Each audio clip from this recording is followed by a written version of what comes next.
Alright, Melissa McCarthy, it's been almost a year since that catastrophic film that you call Tammy has arrived, so please, redeem yourself from that abomination. Has she climbed out of hell itself? I don't know. Let's find out.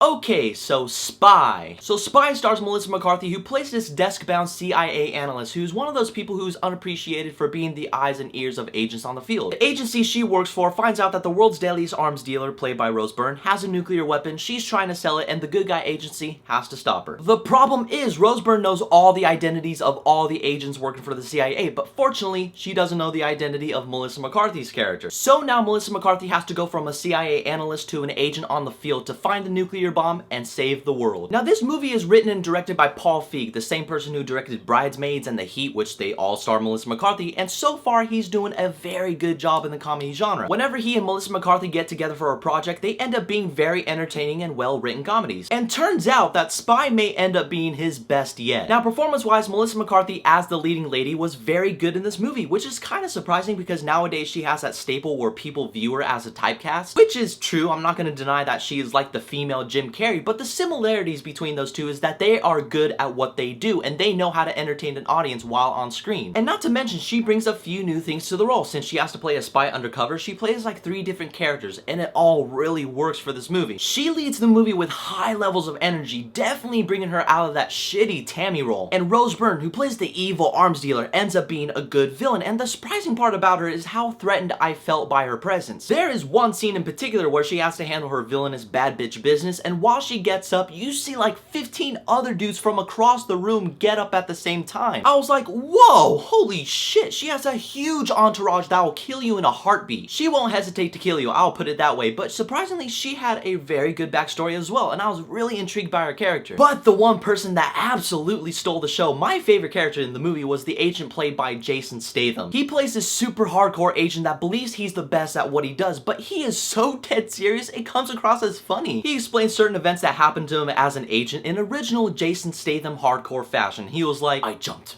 from a high-rise building using only a raincoat as a parachute, broke both legs on landing, and I still had to pretend like I was in a fucking Cirque du Soleil show. Seeing both Melissa McCarthy and Jason Statham on screen together, I did not want a scene to end. They truly created comedy gold. Now, another one of the surprising elements to this movie is that despite the fact that it's a solid comedy, but it's also a good spy film as well. I mean, duh, it's a movie called Spy, but sometimes comedies like to go off course and try to take on these many different types of genres, and they end up falling flat. Spy, however, knows what it is. It stays on course where, in a way, it pays respect to classic James Bond films, but at the same time, it parodies them. There's a huge homage in the opening credits where they have this James Bond-ish intro and song playing where they have silhouettes shooting guns and psychedelic shit is happening. It sets you up right from the get-go that this is a spy movie where there's cool cars and gadgets. I mean, where would a spy film be without all those traits? But it takes all those traits, flips them around, and uses them as their source of comedy. In the beginning of the movie, it's not really much of a spoiler, but they set it up like this one dude's gonna be like the main villain of Spy. Him and Jude Law are having like this classic standoff where all of a sudden, out of nowhere, Jude Law sneezes and shoots the guy in the head. It made me go like, what the fuck? He shot that one dude in the head. It was hilarious. You see that throughout the entire movie. They take the classic spy formula and then turn it into jokes. However, what would a comedy be without some of its flaws in the comedy itself? Don't get me wrong, I believe Melissa McCarthy is one of the funniest women working today, and she definitely shows that in this movie. But sometimes the script has some dragging moments, and you ask, where did all those clever moments go? At times, it resorts to scenes where Melissa McCarthy has fallen down, and that's just cheap comedy. But that only happens like a few times, which is okay as long as the movie makes up for it overall, and thankfully,